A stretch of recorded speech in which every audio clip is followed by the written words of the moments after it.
Hey everybody, Merry Solstice! We are the Non-Prophets. This show is brought to you by the Atheist Community of Austin, Texas.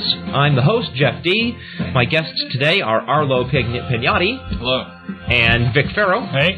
Our producer, once again, Russell Glasser. Hi. Up there in the distance. The microphones are facing away from me. We shrank Russell down to just a foot tall today, so if you can't hear him very well, that's why. It's not because of the microphones. That's just his excuse. Today's opening music was Ring Out Solstice Bells by Jethro Tull. This is our first ever annual solstice show for the Non-Prophets. Welcome to it. And that's the only solstice song that I know of, so either get used to it or if you know of more, email us and let us know so we can hunt them down. We are live December 21, 2002. I guess that kind of makes sense. This being a solstice show and everything. Mm-hmm. And Arlo, this is your first time on the audio show. Yeah, welcome. Thanks for having me here. You are welcome. Arlo used to do the sound effects for our TV show, for those of you that have listened to past episodes of the audio of that on another internet audio station. What else you been up to? Well, off and on I've been giving lectures called Holy Paraphernalia Mania, and that's where I give a show and tell of wacky, supernatural, pseudoscience items sold in the name of religion or superstition. Like, for example... travel-size exorcism kits. or the creepiest thing lately is this poster of George Bush that's a mosaic of smaller pictures, and the smaller pictures are Jesus being crucified. This came out after September 11th, of course. It's supposed to be patriotic, Christian, and pro-government. It's extremely creepy. So, and I have hundreds and hundreds of things. I could give a lecture every year and never run out of this stuff. Uh-huh. I remember we saw it at the bagel shop. That was just really a laugh. He's done this Holy Paraphernalia thing on the TV show, right? Mm-hmm. Yes. He's done on the TV show, and at conventions. Like American Atheist Convention? Twice I spoke at American Atheist Convention last year and the year before that, and that went over really well. Mm-hmm. I spoke for a free thought group in San Antonio, and I look forward to doing it again for the Atheist Community of Austin, the first lecture I ever gave was for the Atheist Community of Austin back in 2000. Right. So this will be a sequel. This will be part 2. Cool. And you were also contacted recently by a newspaper about that very thing? Yes, it was the Dallas Sunday, the Dallas Morning News contacted me yesterday by phone, had an interview with me. They wanted to do an article on religious kitsch. I'm not sure why. They found me after they decided what to do. Yeah. Of course, they typed in religious kitsch on the internet, and they found all kinds of stuff with me. And so they called me. So you're the expert now. Yeah, apparently. I pointed them into the direction of places where to find more paraphernalia. Now, is this like a whole class of collectibles? I mean, do you envision in the future, the 2005 Christian kitsch collectors thing with a list of all the weird Christian things and what their market value is? It's tempting to put together a catalog. And now, of course, I may worry about, copyright issues, but if I sincerely call these people and say, hey, I want to put a catalog with your merchandise in it... You don't have to do that, man. I mean, any kind of collectibles, they don't have to get the permission of the people that make them. No, it's just. But can I sell a book? Can I sell a book? I think you can. I'll look into that. You want to check with a real, copyright lawyer instead of just me. But I mean, a lot of people do this. I can't imagine that. Every kind of book of collectibles, they have to contact all the manufacturers. Well, I think that'd go over very well. Right now, I've been writing for American Atheist magazine. Yeah? And it comes out every 3 months, and then every issue since the beginning of last year, I've been having a Holy Paraphernalia series, an article there.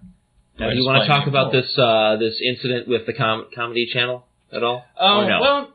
Just briefly, I mean, everybody knew that I had sent Comedy Central just a link to a little sample that was recorded of Holy Paraphernalia Mania, and they wrote me back saying they wanted to see some more. I thought, oh boy, maybe I could have my own segment on The Daily Show or something, kind of like God stuff. Right. So I sent them more stuff, and a couple of weeks later, they sent it back and saying, well, actually, we're not interested in it, not at this time.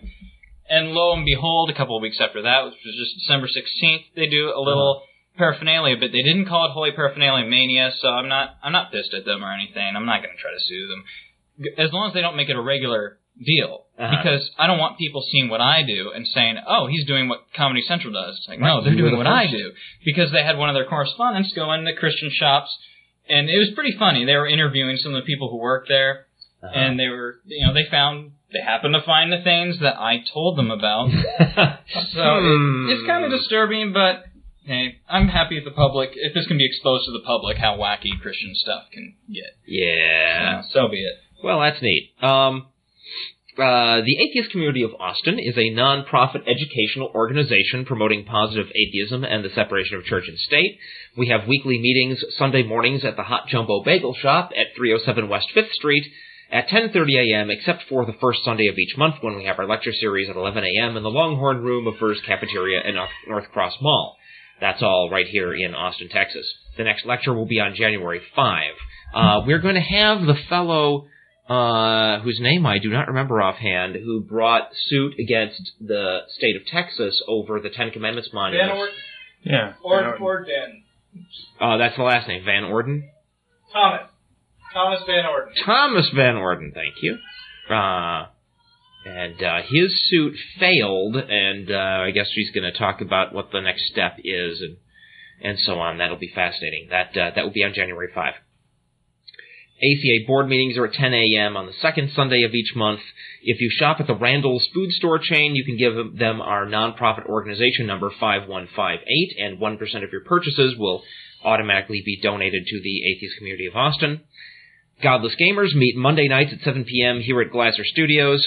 ACA Happy Hour is at Antonio's near Highway 35 and 183, Thursday nights at 7:30. And for any other information or questions, you can call our voicemail at area code 512-371-2911 or visit the ACA website at www.atheist-community.org.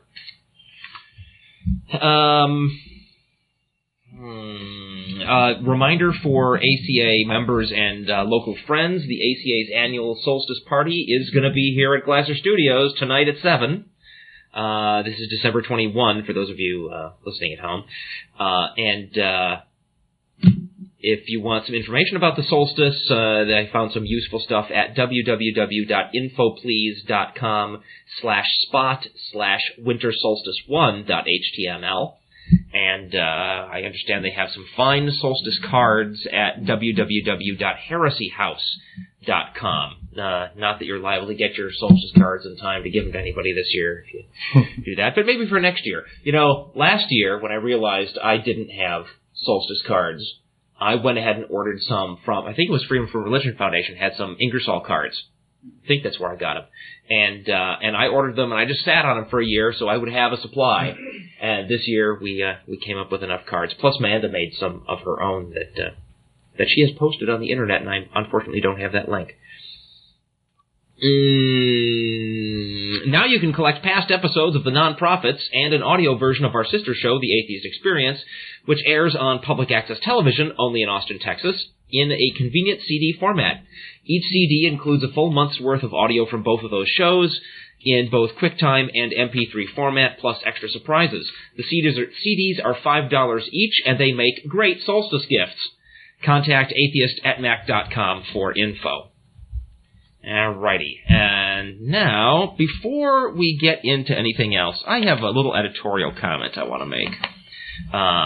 This being a solstice and all, and that is, I think it's extremely important. Well, you know, I've gone ahead and jumped on the solstice bandwagon with my fellow atheists, but it always kind of bothered me, you know, because what is a solstice really? Well, it's a particular configuration of the sun and the earth.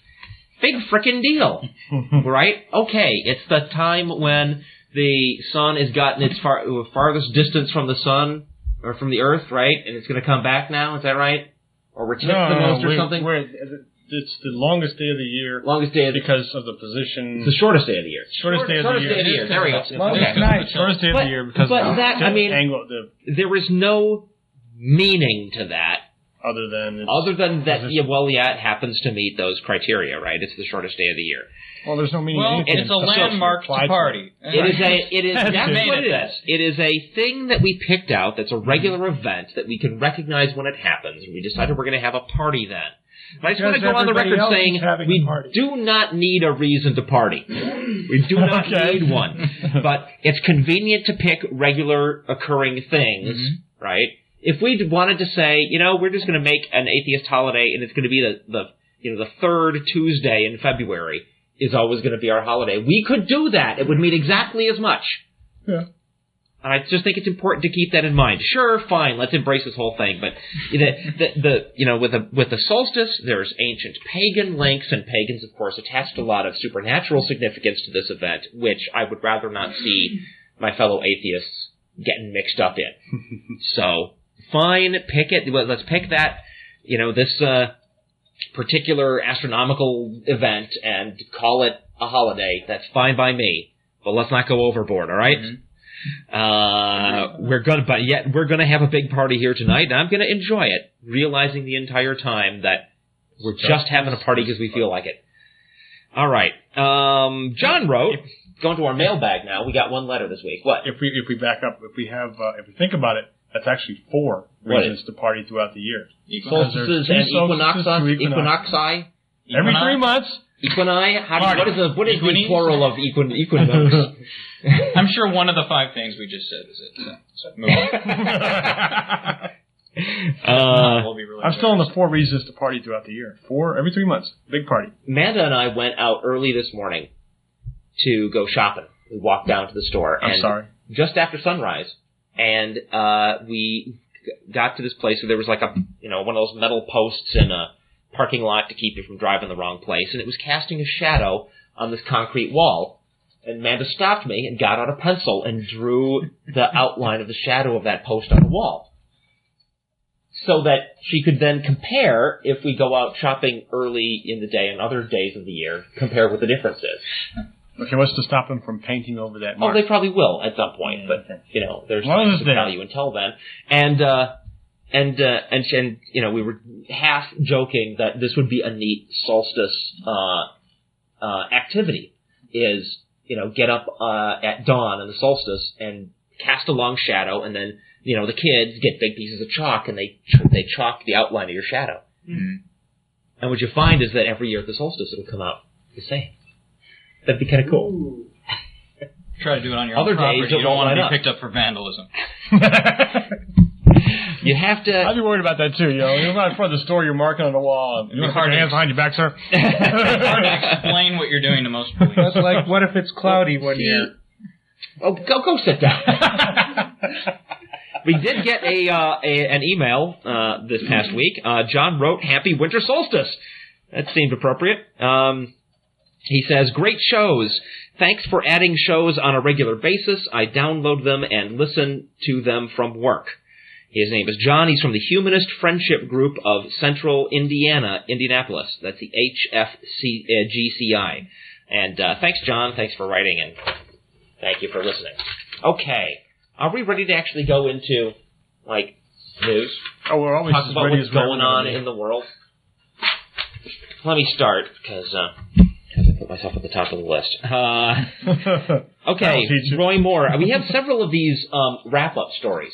Mm-hmm. Right, because the things that a lot of things that we talked about earlier in the year, just coincidentally, we've gotten either a final resolution or nearly so on several of them. One of them is Judge Roy Moore, right? Mm-hmm. And we covered last week or the week before that he has lost his case, has been ordered to move his Ten Commandments monument. They gave him a deadline. He ignored it.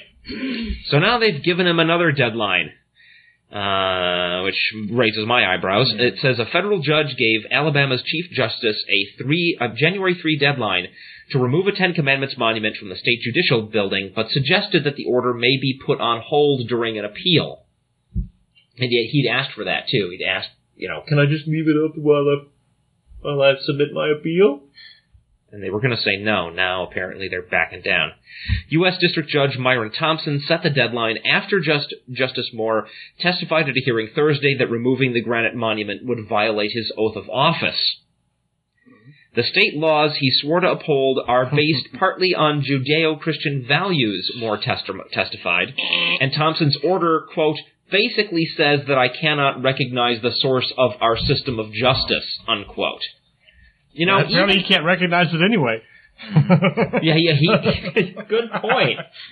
But I don't see what that has to do with anything. I mean, suppose we've discovered that suppose we really were based on the Ten Commandments say, right? Okay. And suppose we found out the Ten Commandments are just some made-up stuff from ancient Hebrew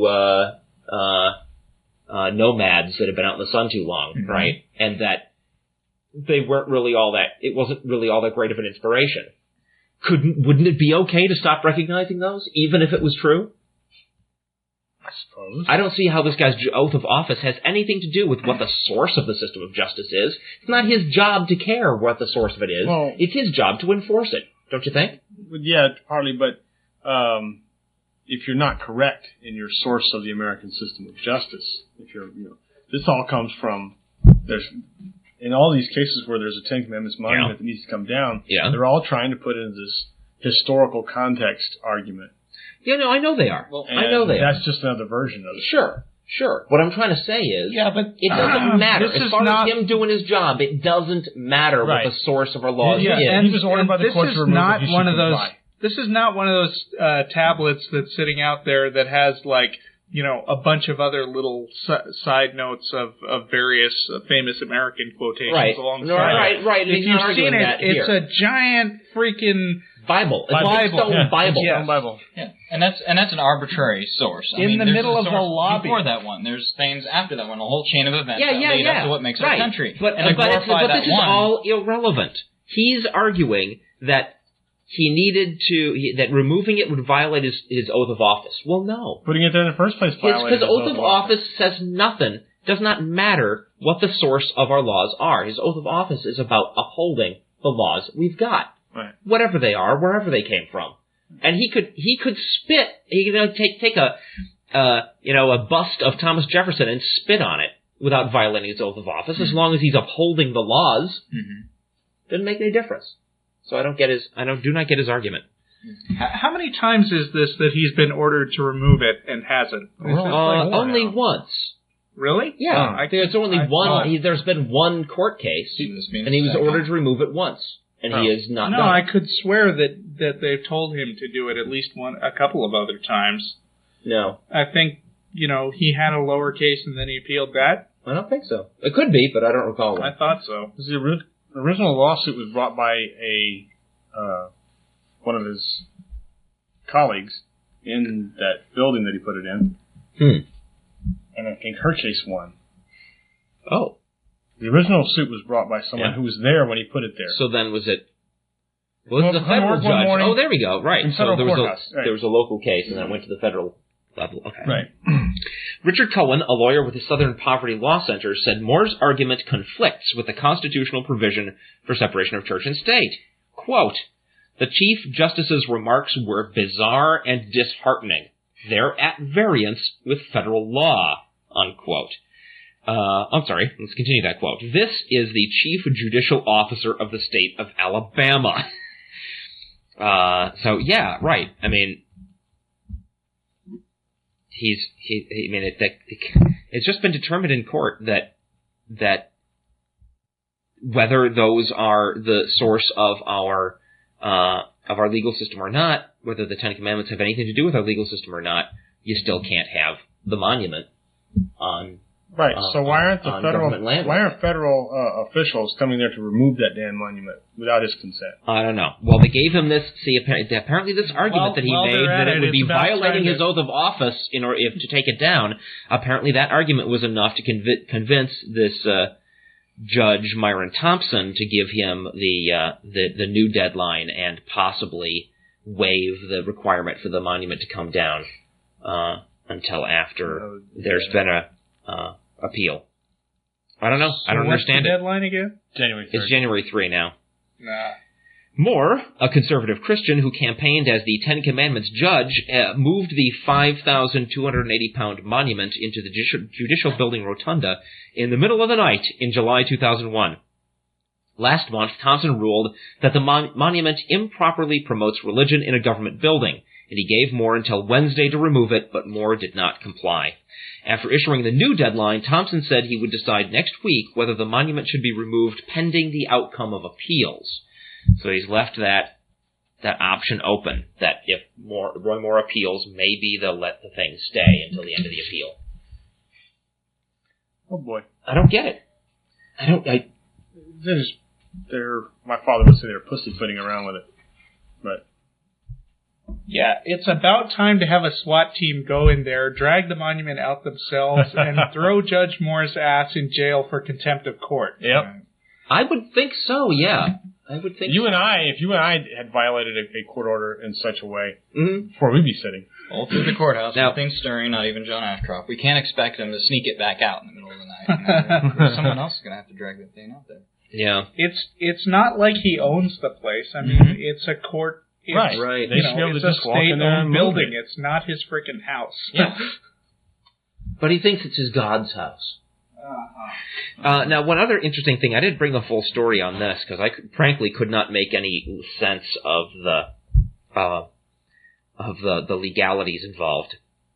But apparently, Judge Roy Moore is also threatening that the state of Alabama will have to pay his legal bills if he once and for all time loses this case. Can't win in the court, so we'll scare people into it. Well, it's funny That's though, what I because was afraid of. when he started this whole thing, he insisted that the taxpayers would not have to pay a dime, right? Well, now he's saying, well, it's gotten so expensive because these bad people tried to stop it in court that now we'll have to resort to using this state money.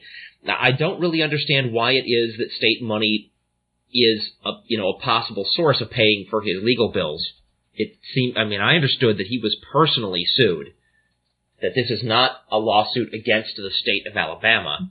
It's a lawsuit against Judge Roy Moore for violating the Constitution. Well, But apparently there is at least some actual risk of that.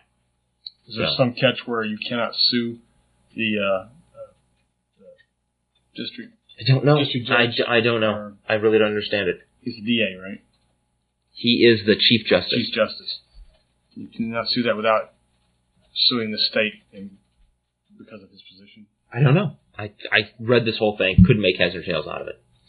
Oh well. So now there's something else in the news that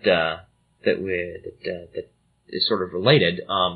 The ACLU is dealing with some other Ten Commandments issues elsewhere around the country, aren't they? Yeah. And there have been some wackiness coming out of that. Yes. What's that all about? Well, an attorney, Alfred W. Putnam, filed an amicus brief with the Third U.S. Court of Appeals that compared the American Civil Liberties Union and some of its clients to the Taliban. What? Yeah, the briefs filed in... is urging that the Third Circuit Court to overturn the March 2002 decision by the U.S. Judge Stuart Dalzell of the Eastern District of Pennsylvania that said that the county must remove a bronze plaque of the Ten Commandments that was hung on the eastern wall of its courthouse for more than 80 years. Putnam compared the force of removal of the plaque to the Taliban's decision to destroy ancient Buddhist statues. What? That's what his brief said. Wait. No, that's what. Well, the argument is Attorney Stephen Presser of the ACLU, along with the appeals specialist Peter Goldberg of Admore and University of Pennsylvania law professor Seth Kramer, argued that Putnam's entire premises is flawed since the Free Thought Society's lawsuit doesn't seek destruction of the plaque. Instead, they argue that the suit asks only for the ruling that the court's display of the sectarian text on the walls of the courthouse was unconstitutional. Right. Now remember, those statues in Afghanistan that the Taliban blew up with dynamite and bazookas, those things predated the current culture in that area, right? Yes. They were Buddhist statues from Buddhists that lived in that area thousands of years ago. Mm-hmm. And so their presence, they were not put up in violation of the laws of the culture that's there now. See what I'm saying? Right. Right?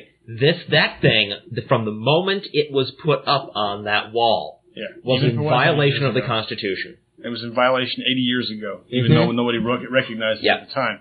In addition to refuting Putnam's argument, Presser, Goldberg, and Kramer set out to harness the Taliban comparison to their own advantage. Indeed, it is the mandate of the Constitution's framers that government may not establish religion, thereby ensuring religious liberty, which has largely spared our nation from the scourge of Taliban-like fanaticism. Yep.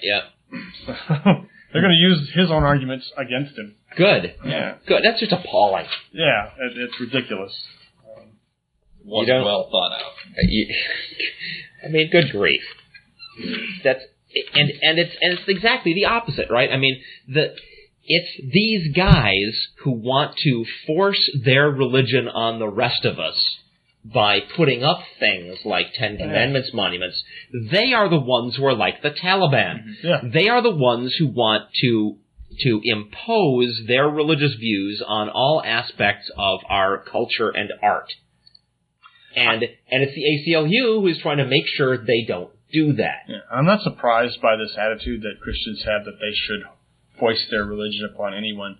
I mean, they've had it from the very beginning. I just watching a show on Constantine the other day, and his use of Christianity as a form of a way of uniting the Roman Empire under a single banner. It was all political. It was all about, get people, as long as everything could do anybody could do anything they wanted to, as long as they were professing that they were a part of this one particular religion, so they were a part of the whole. Yeah. It's all politics. And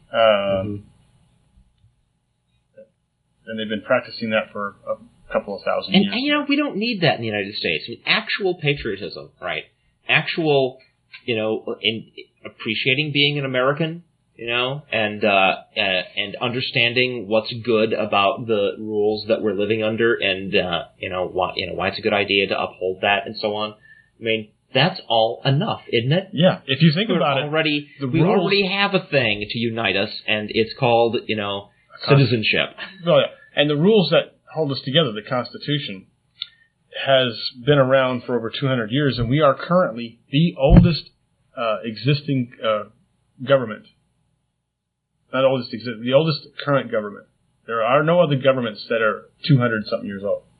They've all fallen and changed. Yes, they've all fallen and changed. No, Britain is not the same government it used to be. It used to be a monarchy. Yeah, but it wasn't a monarchy. It was a monarchy until after the United States came into existence. Well, it's still technically a monarchy now, but the parliament has been in place since before the founding of the United States. Yes, but under a single form of government, we are the oldest in existence. I mean, unless maybe we're the ones that have changed. A single consistent running government. I suppose there's probably some very precise definition you could apply by which that would be true. Yeah, but by the same token, you could say that America's government has evolved also. I mean, every 4 years we got a new guy on the but it's the same system of government. Right.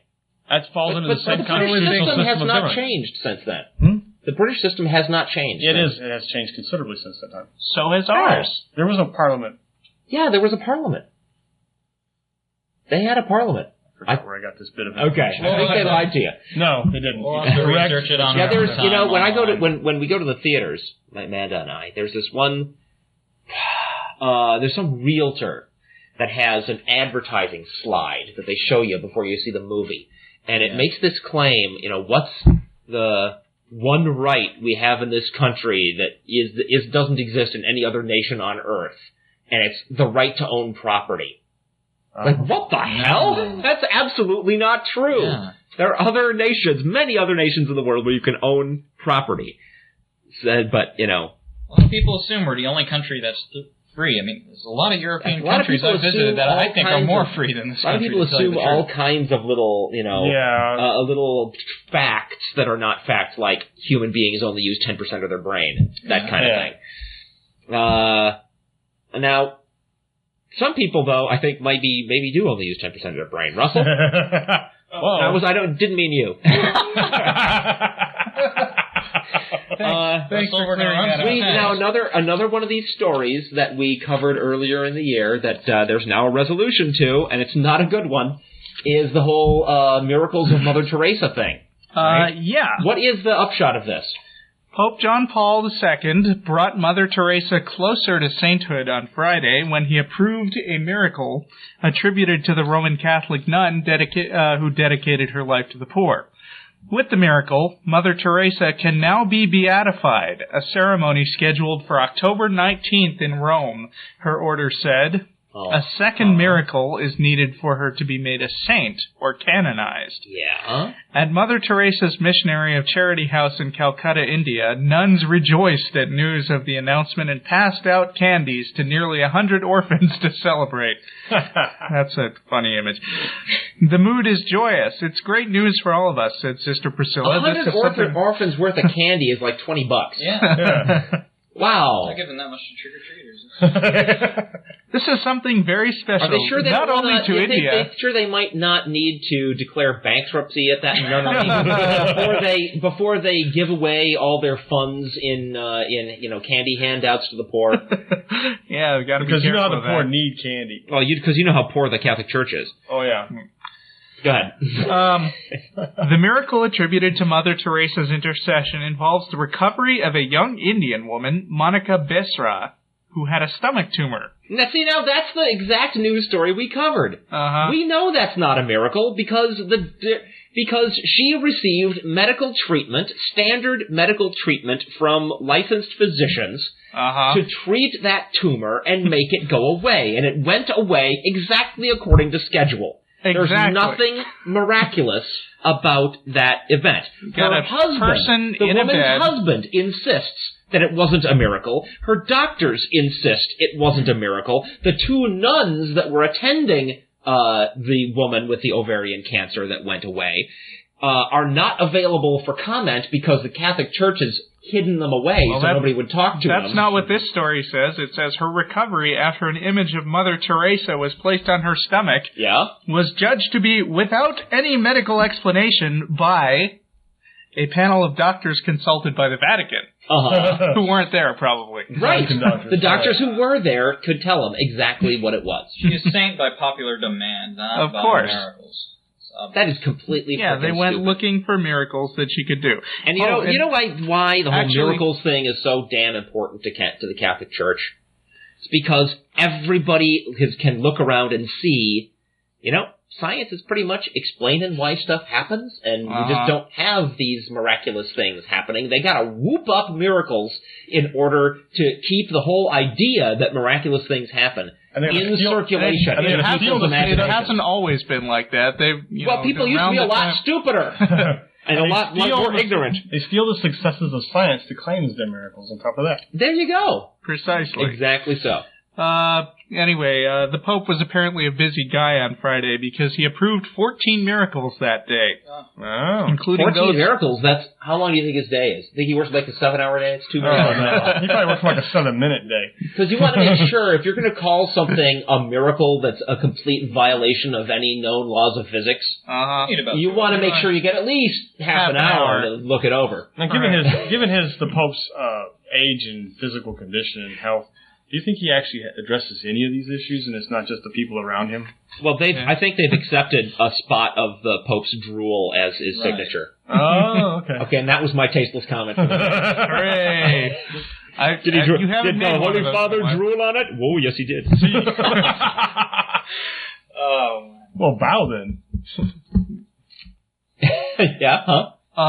So, can I say some stuff about how much easier they had it in 300 AD? Sure. How much easier did they have it in 300 AD? Well, it's Christmas time, to Christians anyway. And you're going to hear a lot of Christians talking about how the meaning of the season has been taken away from Jesus because of all this Santa Claus stuff. In fact, you even hear some urban legends showing up about how Santa was actually invented by the Coca-Cola company to put on their cans. Santa Claus was based on a real guy, or at least as real as we can verify in the 3rd century. Yeah. He was originally known as Saint Nicholas, who was born during the 3rd century in Patara, a village in what is now Turkey. His wealthy parents who raised him to be a devout Christian died in an epidemic while Nicholas was still young. Obeying Jesus' words, this is from a Santa propaganda site, by the way. You can check it out at stnicholascenter.org. No, see, I don't believe any of this. No, neither do I. But the original Santa Claus now myth... what do we have? Now we have this group batch of Christians saying that Santa Claus is taking Christianity away from Jesus, and this group of Christians saying, oh, no, Santa Claus works for Jesus. I don't care.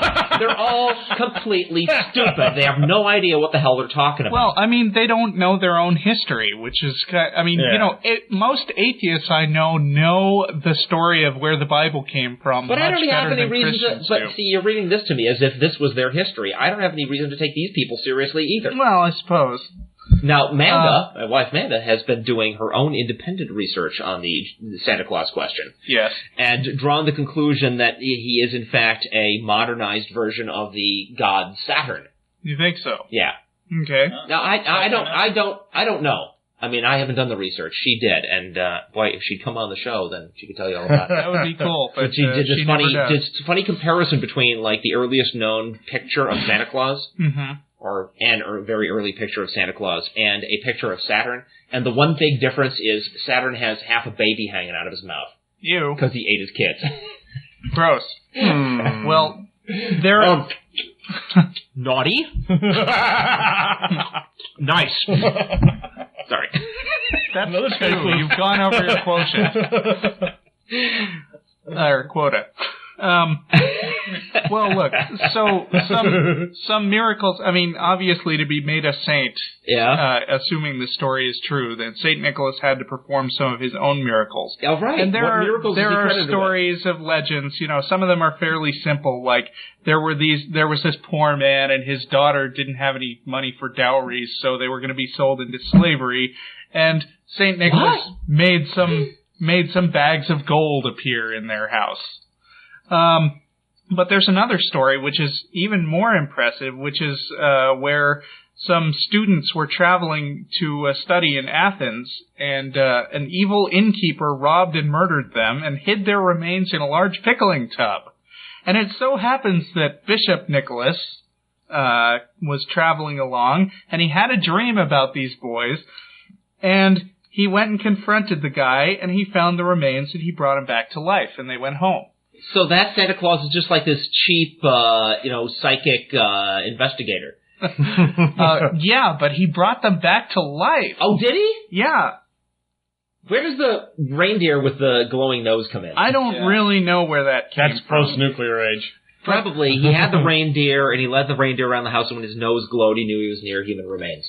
So he did all this stuff, saving people from famine. What? What? He did all this stuff like saving people from famine. My version is no more crazy than theirs. Becoming the patron saint of children.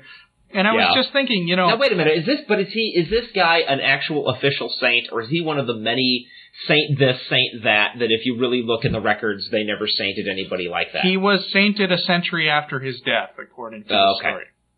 Officially. He just didn't have the whole, ongoing effort to whoop up some kind of miracle so they could saint him early, like they did with Mother Teresa. Right. Well, I mean, standards must have really decreased since then, because, I mean, this guy is raising, 3 people from the dead. Yeah. And Mother Teresa has to settle for, healing someone who's in a hospital, who was getting better anyway from a non-fatal illness. See how desperate they are? To keep people thinking that there's miraculous stuff that happens in the universe? Yep. So, that's creepy. On to, speaking of raising people from the dead. I linked it! Another story that we've been covering this past year is the Ted Williams cryonic story. Now, this is relevant 2 ways to our show here, because A, Ted Williams is reported to have been an atheist, according to a fellow baseball player who was interviewed. But also, this is a technology-related story, right? It's cryonics being the idea that if you sufficiently preserve a person's body at the time of death, so that there is not that much additional damage, theoretically, at some point in the future, we ought to have the technology to undo whatever damage was caused by the freezing process, plus whatever was wrong with the person in the first place, and bang, they're up on their feet again, right? Yes. you wish St. Nicholas had this in Turkey, 500 years ago. Pickling remains. Yeah, pickling is not the way to do it. And in fact, freezing, it's not, cryonics is always associated with freezing. Well, it's not really. Biostasis is what they're after, right? Which means stopping all biological processes, including little microbes coming and gnawing on your remains. So anyway, Ted Williams, famous baseball player, died, and his son and daughter arranged for his cryonic preservation.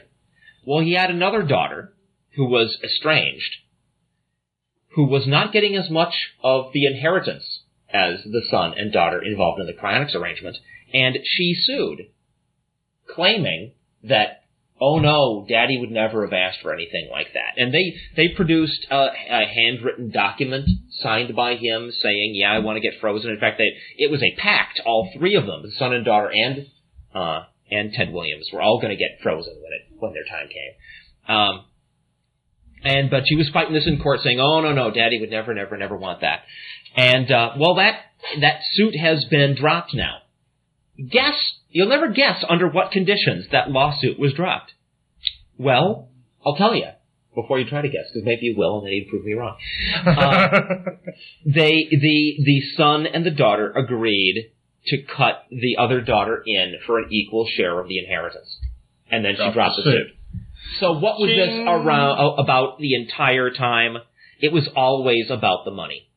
Every step of the way. But, once again, because cryonics is considered freakish, right? Because people like to think instead that we have these souls that go off to happy land when you die, right? And people react badly to the idea of preserving your remains as if you're not dead, right? We're just hanging on to you in your current condition until we can put you back together later. But he was an atheist, so he would have gone to hell. So what's their problem? Well, that's the ones that are going to believe what his friend said, that he was an atheist. Now, baseball player Christians are not going to agree with that because he was a good baseball player. God would never have let him hit so many home runs if he'd been an atheist. How do we get on that subject? Because, God loves baseball. But, to me, this also links back into atheism because my interest in cryonics and a number of other advanced technologies is that as an atheist you can set aside all of those supernatural presuppositions about how the universe is and just look at the facts and build technologies to deal with reality as it is. Right? Yeah. So to me, cryonics makes perfect sense, right? Death does suck, but the way to deal with that is not to imagine some happy place where you go and hang around on a cloud with a harp and wings and a halo for eternity. We can't bear to be so ignorant. The thing to do is find real causes of death and really address them, so people really don't have to die.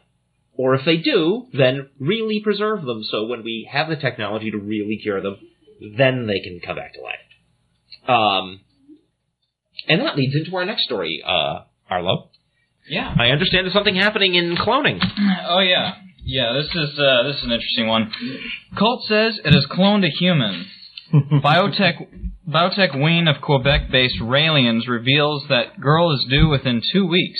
A Quebec-based cult that believes space aliens created Earthlings in a lab 25,000 years ago says it has produced the world's first human clone to be born within 2 weeks, possibly on Christmas Day. Great. Merry Christmas. The Raelians have no shame whatsoever. No. This is another thing we've been covering, right? Do you know about the letter that the ACA got from the Raelians? No, I don't. You haven't listened to recent shows. We got an email from the Raelians saying, hey, we're atheists too. Mm-hmm. How about we exchange web links? Ew. And we have not responded. I've thought of writing a letter to them. I haven't gotten around to it now. Now it seems like the moment has passed. But at the same time, the Raelians were issuing press releases saying, yes, we support the principles of teaching creationism in schools because we just think the universe was created by space aliens rather than by a god. Yeah, they might not believe in God, but they have no value for skepticism No, rationality. Not at all. And they will snuggle up to any group. In fact, completely opposite groups, right? Fundamentalist creationists. At the same time, they're sending emails to atheists saying, let's exchange web links. Right. These guys have got no shame. They're philosophical whores. They'll attach to anything to promote their name, I suppose. Yeah. The Raelians, a free love fringe sect that runs... Now, that part I like. Yeah, a free love fringe sect. If they didn't make me, believe in space aliens, it could come in on the free love, but... Sect that runs the theme park UFO Land. I'm on a budget here, right? UFO Land. I gotta look that up. UFO Land. Yeah, UFO Land. In Quebec's eastern townships have offered no way to verify the claim or validate that this highly controversial experiment is underway. And nor will they. They will not get anything credible in the way of evidence. Read the story. That's right. Read the story. But an official with... You're almost right. An official with Clonaid... No, not the soft drink. The cloning company the Raelians founded in 1997 told CTV News that the clone is a girl and a genetic replica of a U.S. woman in her 30s who is unable to have children with her husband naturally. The woman is said to be pregnant with a clone of herself and is nearly ready to deliver by cesarean section. Uh-huh. Without independent scientific corroboration, medical researchers are bound to remain skeptical about the Raelians' cloning claims. The sect, started by a Frenchman who claims to be Christ's half-brother, is said to run its cloning experiments. In fact, a washed-up race car driver. Sorry, go on. It's true. Is said to run its cloning experiments out of a U.S. lab that the public has never seen. That's new because I thought they were running it off a ship in the international waters. They don't expect these people to be consistent, and don't expect these people to present evidence considering all the other crap. Well, in that same story, what they say is that actually they claim to have already done this once. Yes, they claim to have already successfully. They claim to have done it once, but this time they say they're going to let a film crew. Yeah. View the birth and collect evidence, right? Which may also include taking genetic samples so that they can prove that it's well, yeah. But who's going to take the sample? First, you don't want the Raelians doing it themselves, right? And you don't want some TV crew doing it because the TV crews are the same people who brought us these. Noah's Ark has been discovered. Alien autopsies. Alien autopsies. So yeah, like we can really believe TV film crews. Dr. Baird, who is. In here somewhere. Dr. Patricia Baird, University of British Columbia's geneticist, said that she's inclined not to give much weight to the Raelian claim. They don't have any reputable scientists or physicians working with them, and are such a fringe group that in terms of their beliefs, it's hard to see any reputable scientists working with them at all. Yeah. They will give something that they're going to claim is the genetic material, but it's going to be something that they produced, and it's going to be given to them secretly, claiming to want to protect the identity of the kid. And it's going to be nothing that you could actually verify or prove in a scientific fashion. It's just going to be absolute bogus bullshit. I mean, that's so annoying. Here we are trying to, in our own small way, trying to help protect the planet from stupid-ass theistic beliefs, right? And then here come these nitwits that believe that we were all created by space aliens. Mm-hmm. Yeah, a scientific education does not guarantee skeptical thinking, and I've learned that this week. Yeah, just think about Michael Behe. I discovered a very good friend of mine is involved with a sci-fi cult. Yeah? And the way I found out about this first I met this other gentleman who told me all about the cult. He talked my ear off for 8 hours about it, because this was at my workplace. Do you remember a character from a Carl Sagan book, based on a real character? Carl Sagan was speaking of a limo driver who was driving him, and he asked all these questions about Area 51 and aliens and UFOs and psychic things. That story was in The Demon Haunted World. Yeah. And the character's name, the limo driver's name, was William F. Buckley. Yeah, it just happened to be William F. He said it was something like William F. Buckley. Mm-hmm. Oh. He didn't want to say what it really was. Oh, okay. And Sagan used this man as an example of how people get mixed up with real science and pseudoscience. Yeah. Well, I met that limo driver. This guy was a limo driver. Yeah. And in front of the club, I work at the club. Wait a minute. How do you know for sure it's the same guy? No, I'm kidding. Okay. I'm kidding. All I'm right. just saying he's pretty much the same guy. It's just funny he happened to be a limo driver. You met a limo driver matching the description. Oh, yeah. Okay. Yeah, because I was reading Discover magazine, and then he started talking. He saw I was interested in science. Yeah. And then he starts talking about aliens and government cover-ups. And this man taught me that there is this great superior technology, these underground cities. Wait, hold on. Whoa. You met this guy at your workplace? Yeah.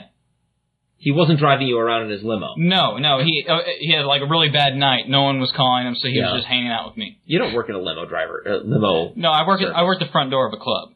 And I don't want to reveal the name of the club. Oh, okay. All right. Because... anyway, all right, gotcha. I'm going to go ahead and poke fun at this guy because he's not listening to the show.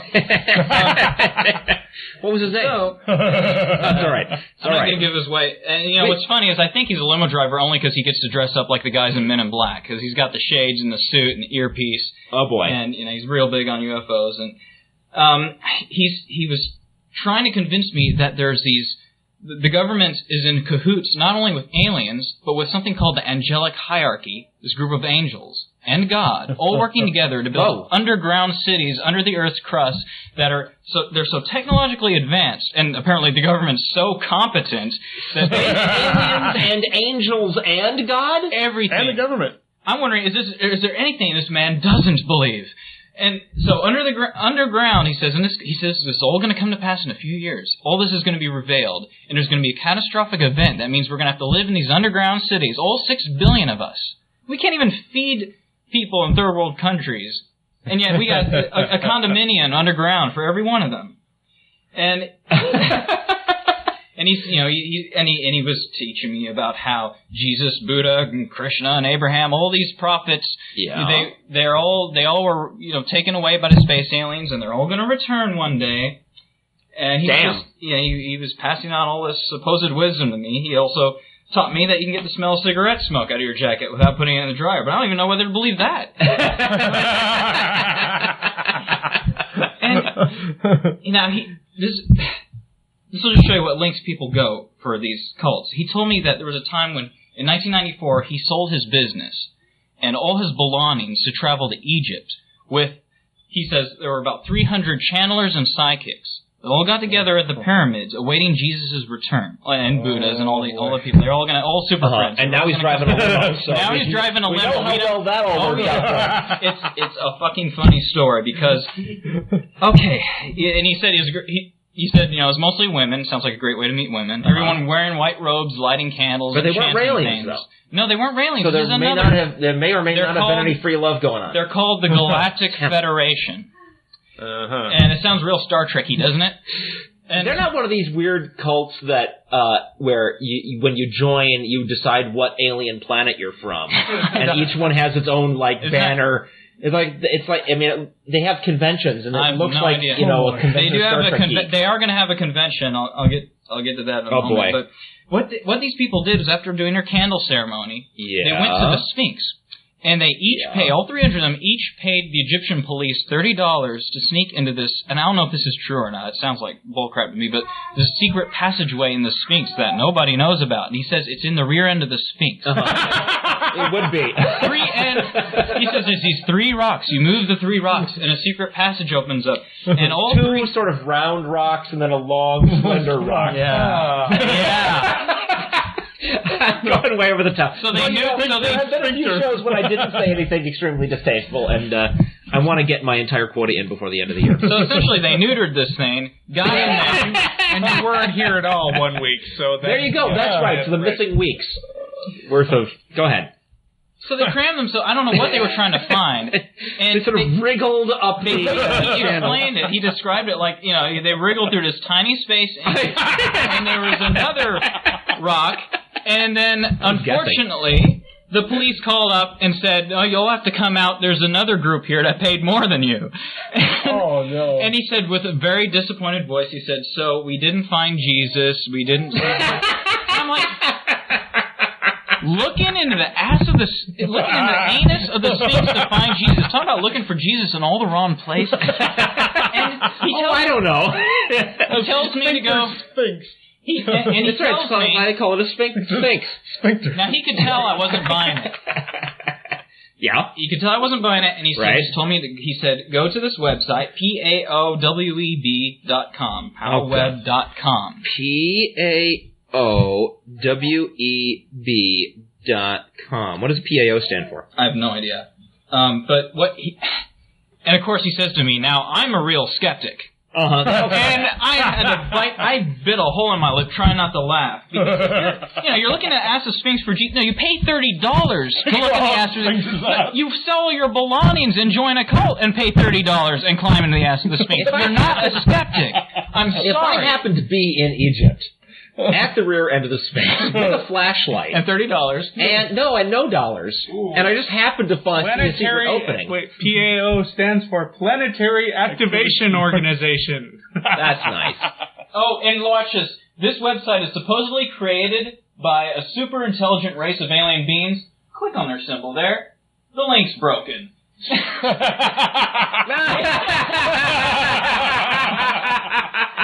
That's all the evidence I need. These people are full of shit. That's PAOWEB, folks. For the website created by space aliens. They probably set up the website in ancient times. I mean, you'd expect the links to go obsolete before then. So, I was telling a friend of mine about this, and he said, wait, I've heard all this before. Our friend, and I don't want to give away his name, our friend so-and-so was telling me all about the Galactic Federation. Yeah? I said, oh, no, what, he believes this crap? He said, yeah, he's real into it. He gave me a link to that website, too. I thought, oh, no, I haven't talked to him since then, but me and my friend have to have a talk. It's sad. Some people who don't have religion will grab onto something like this, some kind of big sci-fi thing. I love sci-fi as much as the next guy. Well, yeah, but it's entertainment. Entertainment. Right. Yeah. I mean, I've long felt that, and I probably talked about this last week, but I've long felt that that what religion really is entertainment that has forgotten what it is. Right? Yeah. Because, to a certain extent, all the fairy tales that they tell you in church, some of them are emotionally moving, and some of them are exciting, and some of them are interesting, and some of them are thought-provoking. And that's all the things that entertainment is good for, as long as you don't make the mistake of mistaking them for reality. Mm-hmm. There's nothing wrong with a fundamentalist that would not be equally wrong with somebody who came out from seeing Terminator 2 going, boy, I better watch out in case the robots of the future come after me next. Stock up on that ammo just in case, Pascal's wager. I have something for you to add to your Rapture report if you still do that. I have not done a Rapture report in some time, but... Well, write this date down, because... All right. March 3rd, 2003 is supposed to be their second shot at having Jesus return. What was the first one? They missed one already, The first one was December 12th, 1994. 12/12. Ooh. But now it's 333. 3 threes. Right. Makes your spine tingle, doesn't it? Not really. Something's going to happen. and I hope my friend's not going to sell his possessions. And in this, the guy I was talking to earlier. Discount? Well, that's the thing. I'm kind of hoping he is. Yeah, because he might have some cool stuff. Well, back on the turn of the millennium, when we were all distributing and giggling over the millennium contracts, right, where you can get somebody to sign it to leave you all their stuff. Yeah. Get your friend to sign one of those over to you. Yeah, I thought about that. I just can't imagine this guy doing that, though. I think people always, I think deep down inside. But it's a good way to show them that they don't, in fact, actually believe good point. That's a good point. Of course, I don't want to come off as an asshole. And but the day after, when I do want some UFO paraphernalia. You're not really on March 4, when there's still no Jesus, you can just give him back his stuff. Yeah. Well, I'll borrow it and say, now you've learned an important lesson. Wait, I'll keep this $1. Yeah. There you for go. my troubles. Right. For me teaching you a lesson. Russell, I need you back up here, dude. Okay. And all I'm going to mention now is, this 2003 in Las Vegas, the Galactic Federation Convention is going to be. It would have to be. I didn't write the date down, but I presume it's got to be before March 3rd, right? Well, Vegas or just about anywhere in California. Okay. And no offense to our California friends. I'm sure you know whereof I speak. There's 3 segments to their lecture called "The Mysteries of First Contact Revealed," Surfing Between Dimensions, the real end of that, interdimensional nonsense. And their third one is called After First Contact, what? That's what they had. That's not me saying what. That's actually the title. That's what everybody says to them. What? Okay, so that's my little story. That's astonishing. Yeah, I mean, it doesn't end. It's important for us atheists to remember that, as much as religion, as theistic, supernatural-based religion is a problem that irritates us, constantly, that is not the only manifestation of that kind of goofy thinking. There's all kinds of ways people believe crazy things. Russell. Yes. Do you have a news story for us? You gotta feel kind of bad for Governor Gray Davis. Must I? Oh, in California. There's California Governor Gray Davis. Okay. Not a fundamentalist wacko like some governors. No, I know, but something bad must have happened to him. All he wanted to do was bring some presents to some kids at a Catholic home. Okay. Democratic Governor Gray Davis was barred Thursday from playing Santa Claus at a Catholic home for troubled children because he supports abortion rights. I wonder if these troubled children are troubled because they're in a Catholic home. Despite I don't think that Santa Claus has gone on record about his position on abortion. On abortion, and so I think all Catholics ought to be very nervous about this potential pro-choice Santa Claus coming into their homes on Christmas Eve, sneaking into the chimney, no doubt. Yeah, I think they'd better all stop him at the fireplace with a handgun. Close the flue. You believe in abortion? And if he doesn't, send him packing off back to the North Pole. No, this is California. They'd sound more like, you don't believe in abortion, man, do you? No, not those ones. Those Californians, they sound like I said. Okay. Despite a 20-year tradition of California governors delivering Christmas gifts to the St. Patrick's Home for Children, the school's director said Davis wouldn't be allowed on school grounds unless he asked forgiveness for and disavow his views on abortion. Wait a minute. Whoa. Is he a Catholic? Gray Davis? Yeah. I don't know. It's certainly not his tradition of doing this, right? I mean, they've been... No, he's doing it because he's the governor. He's doing it because he's the governor, not because he's a Catholic. I mean, if he's a Catholic, I'm sorry, I have to agree that if you're going to join one of these stupid-ass religions and they have some stupid-ass rule that you broke and you want to stay a member, you're going to have to, jump through hoops for them. Mm-hmm. That is the cost of being in one of these religions. I know Catholic people who are pro-abortion. And if the Catholic Church finds out about those people and makes them jump through hoops, insists that they jump through hoops for them in order to be let back in, I'm sorry, that's what those people get for being Catholics. Well, but we don't know if that's the case with Gray Davis here. I gotta think that the kids who got gypped out of their presents this year do not give a damn what his opinion on abortion is. All they know is the governor's not coming with their gifts. Yep. So my advice to the governor, if he happens to listen to this show, would be, the hell with the Catholic kids. Find another organization that will accept your charity, double the amount of gifts you are going to give, and send the Catholic school a big old sack of coal. Okay. That's nice. I like that. Man. Wacky. No kidding. Arlo, I believe you have some additional wacky news for us. Something going on in, what is it, Cambodia? Yes. Cambodia, right? Gray Davis is Catholic, according to an anonymous chatter. Well, that's what he gets. TBT. That's what he gets, but I still like your solution. Thanks for call. I think you should stop being Catholic, too. I think you should say, fine, screw you people. All right, next wacky story. Yeah. Cambodian elephant is hailed as a healer. Now, that's interesting, because earlier this year we did, the monkey? Yeah, the monkey. Hanuman, the monkey god, from India. There was basically a sick old monkey that crawled into a church, and they threw nuts and things at it, and it wouldn't move. And therefore they decided that it must be God. And they started bringing in people, and then it died, because it was basically, too ill and sick and injured to be able to eat. Yeah, or resist having things thrown at it. What is wrong with people? What is wrong with them? Okay, Kanar, Cambodia. Ye Prahau blows bubbles 3 times into a bucket of water and then gently touches the shoulder of her patient. Around her, a silent crowd of Cambodians of all ages look in awe as the 87-year-old healer goes through a ritual which is said to imbue the water with mystic healing power. But Ye Pahau is no ordinary medicine woman. She is an elephant, and no ordinary elephant at that. She is a medicine woman. To the hundreds of Khmers who flock to her congregations, she is doctor, architectural planner, and marriage guidance counselor, all rolled into one. Architectural planner? I wouldn't want to live in any of those buildings. I'll explain. I'm going to read a few quotes from the devout believers, and that might explain something. No, skip that. Go straight to the quotes from the elephant. What? No?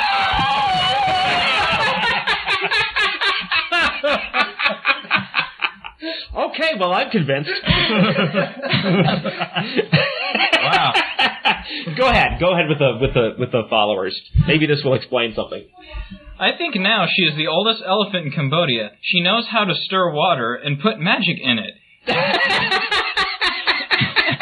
And how to choose a spot for a house, as well as sort out problems between man and wife. Guys, that's not magic you've got in your water. That brown, sticky magic is all the evidence we need. This elephant really knows how to look after her owner. If I am sick or get drunk and fall asleep in the sun, she keeps me in the shade and then gives me a massage. So the owner... Whoa, wait. Let's put this all together, shall we? We have this drunk guy who owns an elephant. An elephant that likes to fondle him when he's drunk. And he's got people believing that if this elephant sticks its nose into a bucket and blows bubbles, the water becomes magic. And he gets paid. Is that the entire thing? He gets paid for this, right? For the elephant performing I'm sure he makes money. He does get paid for it. Keeps him in alcohol. Another quote. If I didn't believe in the elephant's power, I wouldn't come here to see it, said Oeng Nin, 44, who paid 10,000 reals, that's 1 week's wage, to have the elephant bless the doorstep of her little shop with a trunk full of magic water. So essentially they're paying the elephant to sneeze on their front door for a week's worth of salary. Yeah. Oh, man. Yeah. Elephants are not the only magic animals in Cambodia. Snakes and turtles have also been attributed to healing powers, and in September, villagers in South Cambodia flocked to see a large brown cow whose lick was said to be able to cure anything from malaria to blindness. Gross. Belief in the beast's medical potency prompted people to rub its urine in their eyes and hope that it would cure cataracts, a common ailment among the old. That can't be good for you. Another use for urine that somebody's come up with. There are so many. People who drink it. Rubbing it in their eyes. Rubbing it in their eyes, they put it on. I'm squeamish about using eye drops. It's not even human urine. As if... Oh. Cow urine. Oh. All right, one more. I really believe this elephant is very clever and wise, said Shahun Sun, 55. Yeah? I asked it where to build my house, and it has chosen a great spot, she said, pointing to a bunch of incense sticks marking the area indicated by the elephant. That is where the center post of the house will be. This shows people don't want to make any decisions at all. They won't even let another human being make decisions. People just... Right. They can't think for themselves. They have the elephant doing the thinking for them. It's not even thinking. It's just sticking incense somewhere. Thinking is risky and hard, and you might be wrong, right? If you can fob off responsibility on somebody else, it makes your life seem a lot easier. And what did the elephant have to say? That reminds me of the story of this woman who was taking psychology in college and looking for a summer job, and got a job as one of those phone in for your psychic friend things, right? She got a job doing this, telling herself, well, of course, the supernatural stuff is all nonsense, but here I can use my skills that I've learned in psychology and actually apply it to help people, right? Right. She got in there and she discovered none of the callers would take her seriously unless she told them that the advice she was giving them was coming from the tarot cards. Right? Right. She, I want my reading. Give me my reading. I mean, to get some lady to call in and say, my husband is beating me. Go to, women's shelter. But I want my reading. What do the cards say? They had the cards say, go to the damn shelter. Yeah. That's what she had to do if she wanted people to take her seriously. Yeah. Sick, isn't it? Yes, it is. So people are just crazy. And I thought this would be the non-critical, happy part of the show. Okay, Vic? Yes. Okay, we're going to do the driver. Yeah. Now, this is... It's actually... I want to try to relate this. So, people don't like to make decisions. So, so even when it comes to important life decisions, like, getting off alcohol. Right. Or drugs or whatever. Well, this guy didn't have a decision. People are always turning to supernatural means, and... Well, he was given a choice. Who? Louis Peters was given a choice. You can attend the AA meetings or spend 30 days in jail for a drunk driving conviction. That's Alcoholics Anonymous. Alcoholics Anonymous. Not American Atheists. And they're a fine group of people. Right. And Mr. Peters chose to go to jail because he says he's an agnostic, and Alcoholics Anonymous urges people to give themselves over to a higher power. He objected to the religious tone of the meeting so much that he filed a lawsuit in the U.S. District Court in Toledo that contends that the Perrysburg judge who sentenced him to jail violated his constitutional rights by trying to force him into a faith-based treatment program. Right. There's that catchphrase again, faith-based. We consistently see holdings that the 12-step program is fundamentally religious, said Raymond Vespari, legal director of the ACLU's Cleveland office.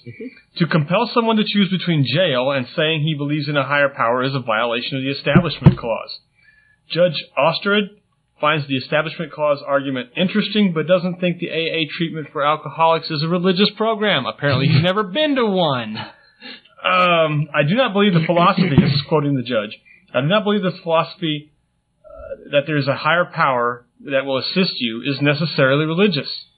Well, he said that was straight face. Yeah. No, I suppose that's true. You could believe that there's a higher power, but not worship it. Right? Okay, you could be a red alien. That's my relationship with Arnold Schwarzenegger. Oh, okay, well, that's stretching the higher power. Well, maybe higher power and physical strength. Well, I think that's what he's getting at. If you're just I don't know. broad stroking the higher power. Be a higher power for much longer. The whole point of the higher power thing is to get you to submit to that higher power and do what it says. But when they say higher power at AA, they mean God. But remember maybe you weren't here for that one, but we did a story on the kid kicked out of the Boy Scouts for not believing in God, and some nitwit from the Boy Scouts said, "Well, the higher power doesn't have to be God. It could." No, wait, I'm sorry. I'm quoting Paula Poundstone. Paula Poundstone, the comedian, and I forget what treatment program she was in. She was in AA. Okay. And they told her, the higher power doesn't have to be God, it could be the ocean. But again, you're broad. The ocean is not going to help you get off any, not going to help you with your drinking problem. Alcohol is better than salt water, I'm sure. You're broad brushing the term higher power. Right. And to it means nothing anymore. The philosophy behind AA requires that this higher power be some caring, loving, supernatural force outside yourself that you can rely on to get you off. Well, literature from the organization of AA presents conflicting message on the point. Does it? One brochure produced by its New York offices insists that AA is not a religious organization, that all members are free to decide on their own personal ideas about the meaning of life. Another pamphlet available at Toledo AA office in the Glendale Avenue makes numerous references to God or spirituality. Some of the 12 steps to the recovery include statements such as, a power greater than ourselves could restore us to sanity. Members can turn their will over to the care of God as we understand Him. They should admit to God, to ourselves, and to other human beings of the exact nature of their wrongs. Through prayer and meditation to improve our conscious contact with God as we understand Him, praying only for His knowledge and His will for us praying only for knowledge of His will for us and for the power to carry it out. What is this? What is this disclaimer every time? God as we understand Him. Yeah, it's the same kind of thing that intelligent design is doing by avoiding direct references to religion and trying to push intelligent design as this slipping religion under the door by covering up all its religious features. Oh, non-denominational higher power, if one exists, we beseech him or her to... wasting your time and your breath. Yeah.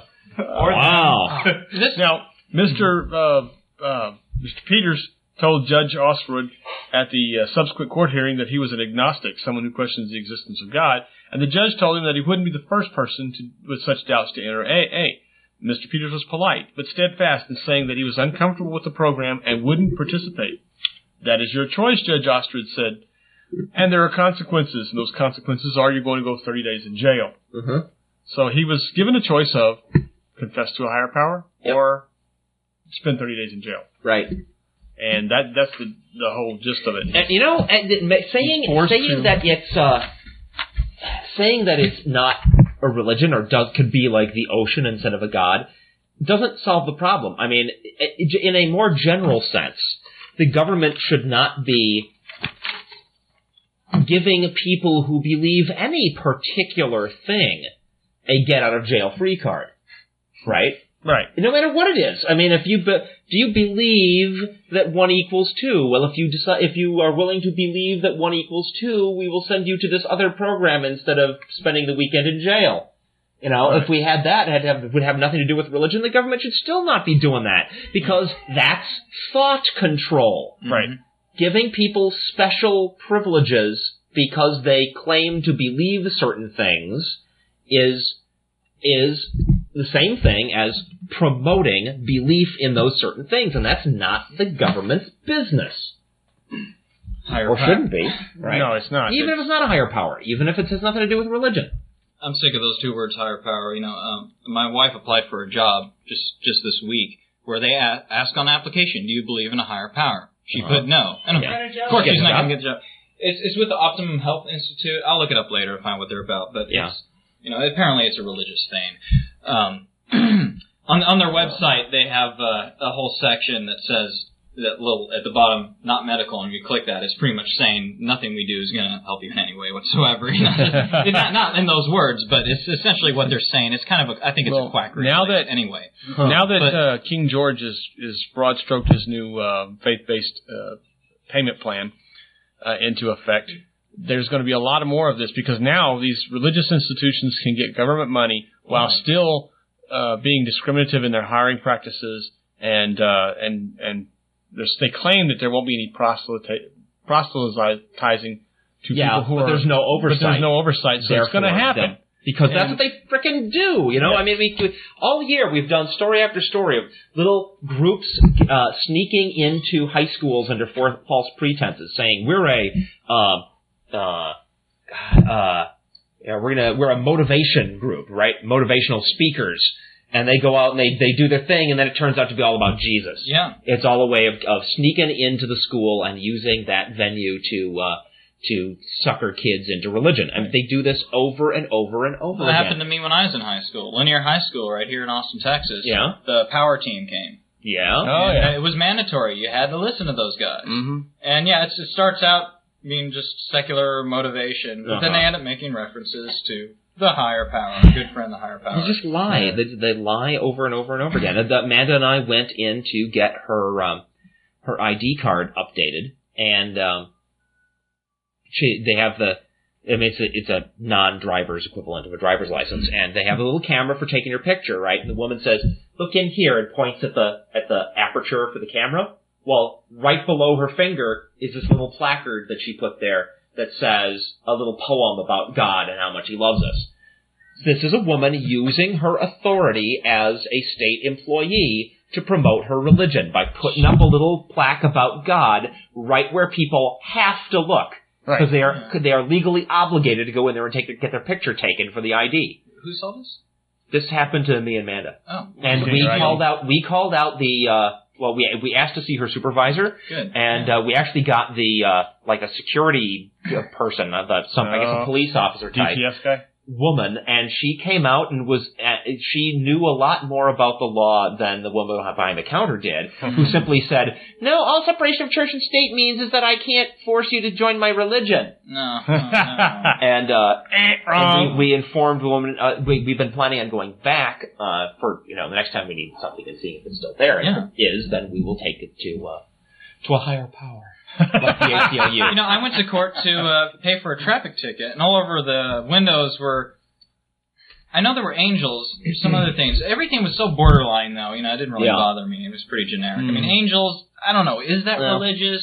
Generic theism is the next big thing we'll have to be concerned about if the trend continues and organized religions continue to lose members, there will still be stuck with this generic theism that, is dangerous in its own right. Shall I go on with my last story here? Sure. Here is some... No? 5 minutes. All right, I can do it in 5 minutes. Here's some good news. Mm-hmm. Then it sort of continues up other things we talked about on the show, like Mexico is an extremely secular state. Right. And in fact, historically, they took the property away from the churches. Mm-hmm.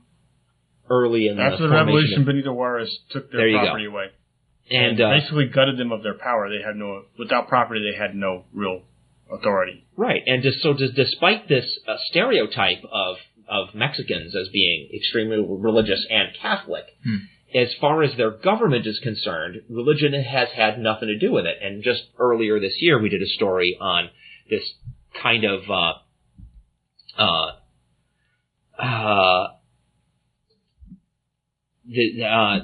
people were up in arms because there were political candidates starting to wave their religion around during their campaigns in Mexico.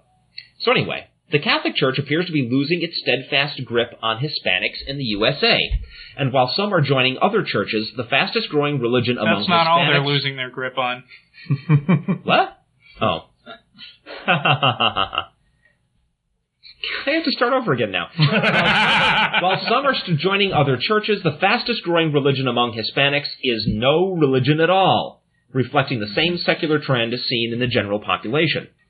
Latin America has been overwhelmingly Catholic since colonial times, and Hispanics in the USA have traditionally held to that religion, says Anthony Stevens Arroyo, a professor at Brooklyn College and co-founder and director of the Program for the Analysis of Religion Among Latinos. But in the USA, that is changing, according to a study based on findings from the American Religious Identification Survey 2001. The research was commissioned by Stevens Arroyo's program. The ARIS authors from the Graduate Center of the City University of New York looked at how religious identification has changed in the Hispanic community from 1990 to 2001. The U.S. Hispanic adult population nearly doubled from 23 million to 23 million from 14.6 million, and while the majority still call themselves Catholic and raw numbers are up, the percentage is dropping. It's down from 66% in 1990 to 57% in 2001. At the same time, the percentage who said they had no religion more than doubled over the same period, to 13% from 6%. Of the 2.9 million who cited no religion, 38% were women, 62% men. Only 53% of those who said they had no religion also said they strongly believe in God. 4% professed a strong disbelief in God. Americans who cite no religion now account for 14% of the USA, up from 8% in 1990s, the study shows. And that's in line with figures we've been talking about for quite some time now. What makes this even more impressive is that it's the Catholics who tend to have more children. Yeah. And the population increase, and yet it's still proportionally down. So that's even more impressive. Yeah. And that's, especially, there's a stereotype about that culture, and this flies in the face of that, that it's all very close-knit families doing exactly what their parents raised them to do, and so on. No, they come to the U.S. and they get swept up in this trend toward non-religion and as part of that, agnosticism or atheism. Well, the number of Pentecostals increased by 1 percentage point, despite a widely held belief that large numbers of Hispanics are turning to the Pentecostal church. Hispanics born in the USA are far more likely than their foreign-born counterparts to belong to a church, which is interesting, right? It says 48% of U.S.-born Hispanics belong to a church, compared with 37% of foreign-born. So they come to the U.S., and a lot of them do join churches. But what does that say about Hispanics outside the U.S.? We're turning them more religious. That Shame on bothers us. me. But not as Bad much as we US. used to. Bad. More than 2/3 of Hispanic Protestants, 69%, said they were born into their religion. Traditionally, nearly all had converted because they were born into Catholic families. So one thing that disturbs me about the 14% figure is that it doesn't really say like there's 14% atheists. It's 14% non-religious, right, which can mean anything. Well, and in the case of Hispanics, it means roughly half of them still strongly believe in a God, but just don't have a religion. Folks, thanks very much for listening to the show. It's been fun as usual, and we're going to go off now and have our solstice party. We hope you all have some place where you can go do the same. Have a wonderful solstice. We got at least one more episode before the end of the year, I believe. I think one. Maybe. And, About and one. we will see you next week. We don't have a theme, Arlo. We go. About what? You said? Did I say anything? I'm sorry. About one, I said. Sorry. About one show. All right. We'll see you next time. Bye-bye.